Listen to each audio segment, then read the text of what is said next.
I would like to introduce to you Nation Surmuli, our Cool Up program manager, who collected the questions and who will walk with us through the Q&A session. Nation, the floor is yours. Thank you very much. Thanks, Katya. Hi, everyone. Greetings from London. So the first question I have is, I think that would be interesting for Dr. Mohammed Kashashneh. Dr. Mohammed Kashashneh, the question goes, what are your priority policy areas to realize Kigali implementation and upscale natural refrigerants? We would be happy to have your responses on that. Thank you very much for the question. I think we have two parallel programs, one within ozone program and the implementation of Kigali Amendment, and another one is climate change track or program. And Kigali Amendment, it is ozone unit. They are responsible to realize this amendment. And as you know, we prepare ourselves to implementation of this amendment by starting with regulation. We already issued the regulation where we put all the concern and issue to need to be done in the near future and to realizing the implementation of Kigali Amendment. And now the regulation is on place. It is valid and should be implemented, and it is part of our legislation. And all the implementing agencies are aware with this regulation, including the Customs Department, where this is the border or the gate of Jordan, and need to be checked all the chemicals that can be imported to Jordan. And we had all the steps related to that training, and maybe sometime need to have some instruments, analytical capacity, and etc. with other agencies like who has the labs like RSS, like another institution who had to be checked some of the chemicals, whether it is that one or not. But generally, I don't know why somebody it's opened the mic. I think we please, if you are okay now. Yes. Yeah. This is one track. Another track is to build the capacity building for our stakeholders from different agencies, including private sector that maybe has used such products or such chemicals targeted within the Kigali Amendment. And also there is we need to prepare the centers that for fixing of some machinery and devices related to the base out. We are realizing frankly speaking, I am not technically not aware exactly what they are doing, but I know there is different tracks we are going with big companies and with small and medium enterprises. At the same time, we are working with governmental institution, which is for training and for maintenance and other things. In the same time, also we are working with the municipalities to have like, or with the governmental institution. مؤسسة التدريب المهني شو يعني بالإنجليزي؟ This is specialized institution for a training of small enterprises and training of laborers, and we are working with them to realize and to make sure that this amendment fully implemented. We have a set of indicators to see whether based on the inventory and the baseline reports, whether how much we achieve in different stages of implementation. I think now in a good position that we started this program. this call me is give another opportunity to exchange experience with the partners country, with Germany, and to make sure that we are in the right track. We hope that the time given for phase down and phase out of these chemicals will be achieved before the given target time for fully implementation. Thank you. Thank you very much, Dr. Mohammed Kazarsnais. Very valuable insights and inputs. Thanks a lot. Then I suggest we continue with the other questions. I have a question here related to Turkey. So Ms. Ülküpüsün Ertuğ from Turkey, if it's fine for you, the question goes, several manufacturers are familiar with natural refrigerants in Turkey already. And what do you see as the biggest opportunity for natural refrigerants and their larger uptake in Turkey? Hello. Hi. Nishan, I'm sorry. I didn't turn off my camera because of the slow internet connection. So may I just continue like this? Of course, please. Go ahead. Thank you very much for the question. With regard to natural refrigerants such as ammonia, carbon dioxide, and hydrocarbons, offer the manufacturers actually some opportunities in terms of both energy and climate. Since these refrigerants have a near zero GVP, which means near zero contribution to global warming, transition to natural refrigerants in heating, air conditioning, and the refrigeration application help the country meet the targets in both Paris Agreement and the Kigali Amendment. Besides, HVAC manufacturing sector of Turkey is one of the leading industry in the world. That's why we are following the roadmap to net zero targets of the global community in order to expand Turkey's export capacity. For example, Europe is the biggest market for Turkey's air conditioning export, and our manufacturer has a obligation to follow up the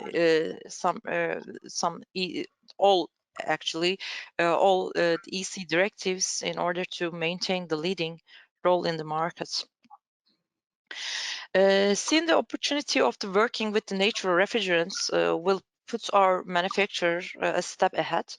On the other hand, the demonstration activities for encouraging the low GVP refrigerant or natural refrigerant in the CULAP program will target industrial application sector in order to prove the energy efficiency level and payback periods.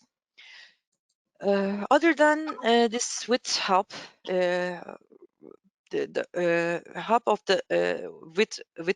the project and other activities, Turkey needs more concentrate, low GVP and the natural alternative instead of high GVP application, such as R404A and R134A.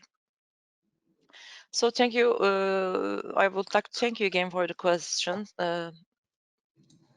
Thanks a lot.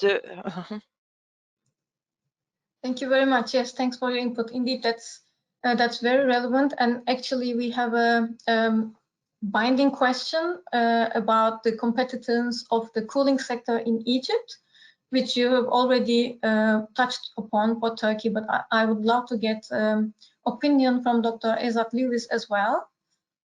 If I may invite Dr. Ezat Lewis to switch your camera on, please. The question goes, I think that is relevant for all the countries, but it goes, how do you see the competitiveness of the cooling sector in Egypt evolving with perspective to sustainability, attention on sustainability? Thank you for the question. Egypt air conditioning market witnesses moderate growth during the period 2017 up to 2020, supported by the rapid growth in population and the rising urbanization in the country. The market size is projected to grow more rapidly during the coming years, as the Egyptian government has replaced a strong emphasis on infrastructures and construction as a key engine of urban growth and financial stability. Egypt is developing about 20 new fourth generation cities, which will increase the cooling demand and consequently increase in the energy consumption. So it is clear that there is a need to take specific actions to reduce the intensity of the energy consumption and the cooling demand by developing of a national cooling plan and supporting the development of an enforcement mechanism for existing code and standards. So this is, I think we are looking forward to work with you to meet our target, and I thank you. Absolutely. Thanks a lot, Dr. Isaac Lewis. Indeed, reducing the cooling demand and the energy demand is one of our first steps in CoolUp. That's what we are going to work on as well. And I know this is also an increasing issue in the region. And we have another question for Mr. Michel-Ange Medley. It also goes like, can you describe the role you see for energy efficiency in transition to sustainable cooling in Lebanon? So we'd be happy to have your thoughts on that. Can you hear me? Yes, we can. All right. So basically, I need to describe a little bit the situation in Lebanon, if I might say. The building sector in Lebanon has historically been the largest consumer of electricity, particularly for cooling and dehumidification. They're the highest consuming uses in the building energy sector. And by themselves, they've reached about 40% of the total electricity demand sometime in 2014, the last record.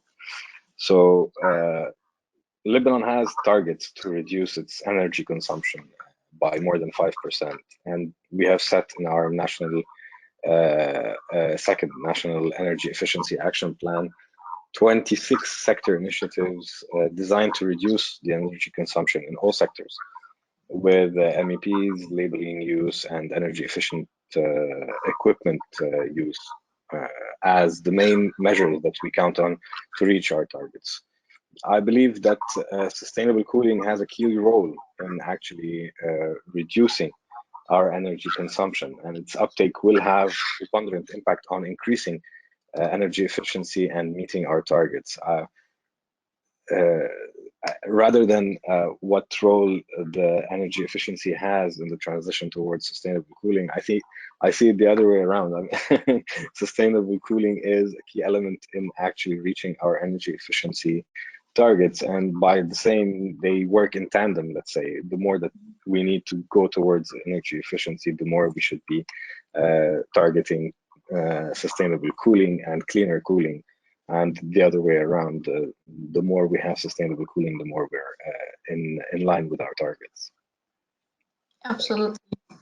Absolutely. Thanks a lot. Yes, indeed. I think the moral of the story is we need to see it as in a holistic way, which we also aim to handle in CoolUp, and see the whole chain of demand and equipment and the buildings as a part of this issue and tackle them simultaneously. Thanks a lot, Michel-Ange Medley.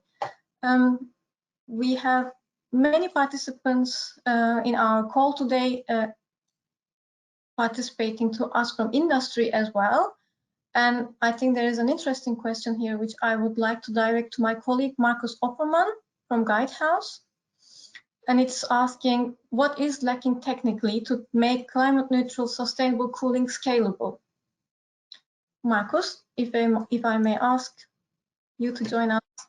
Hello, thanks for joining. you. Hello, nation. So, interesting question. Let me think. But I think the answer is easy. So, I would say technically there's no lacking. So, sustainable cooling, fully, completely climate neutral cooling is already possible now. So, we have all technical possibilities there. So it's just to enable them in the countries. So globally, we have the options to reduce the demand on the building level. We have the efficient cooling technologies with natural refrigerants. We have producers of who produce technologies. So these are available. Same goes for thermal cooling. That's also solutions or district cooling, and we have renewable energy supply with storage options and control technologies. All is there, so we don't need to wait for any further technology. We just have to make it happen. So this is my message here. Thank you. Thank you, Marcus. Yes, thanks a lot. Indeed, I think we have the solutions which we need to take up and accelerate. Thanks a lot. Approaching towards the end, but there is one more question that is very relevant for CoolUp program and how it's going to be implemented in the countries. And I would like to have that question as well. And I will invite my colleague Barbara Greshay from Eco-Research. The question goes, how can CoolUp complement MLF-funded activities in the partner countries? Which is very important that we know in the countries there are several initiatives working on this, and we would like to synergize. Barbara, may I invite you to turn your video on? There you are. Yes, hello. Can you hear me? Yes, we can. Go ahead, please.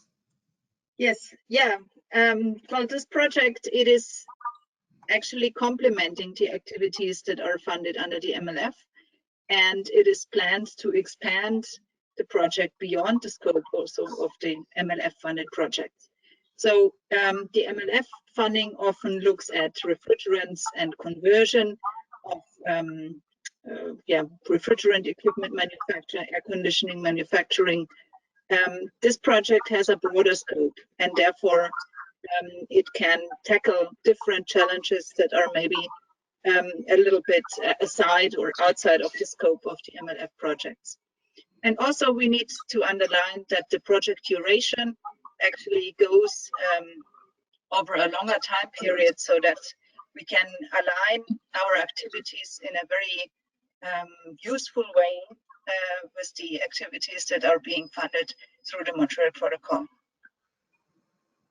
Exactly. Thank you, Barbara. Indeed. Thanks a lot for your time. Indeed, CoolUp is designed to be with the countries for a long time, so hopefully we will be able to complement the activities that are already going on by the national governments and other funding agencies. Great. I think with this, we are at the end of our QA session. I would like to thank to all of you for your input and engagement in the CoolUp program today and showing your commitment. We have heard excellent input on what the CoolUp program is about and how we are working on the transition to sustainable cooling and natural refrigerants across our partner countries. With the program launch, we are also happy to announce that the CoolUp program website is now live. And today it's fresh out of the oven. I will put the link on the chat site as well. And my colleague is also showing some snapshots from our website. Please visit our website and sign up for our newsletter to stay engaged with our program activities and learn about our work in the countries and how you can get involved. You can also follow us on Twitter at WeAreCoolUp and continue engage as well as hear updates about the sustainable cooling around the world. We know we are not alone in here. There are many organizations and initiatives and programs with the same aim, and we need to spread the word and increase the attention to the topic, and we cannot do this alone. So we really appreciate you engaging and distributing the work. Well, with this, I would like to hand back to Katja for some final remarks from her side. Thanks a lot, Nishan, for sharing the questions and also discussing with our experts. That actually leaves me to thank you, our speakers, for being with us today and also your engagement with the CoolUp program. So thanks a lot for your time and efforts today and throughout the next years. Thanks also to the CoolUp team for the preparation of the event. It's an online event. It has different challenges than an in-person event, but it's actually really great to see it coming together now today. So thanks to all of you. I would also like to thank the partners that prepped the videos with us that you could see today. We will also put the videos online. So there was a lot of content in there. You can find them back online and we can look at them. And of course, for all of you for attending, engaging with us in the discussion today. I'm looking forward to staying connected with you and see you next time. I wish you a great day.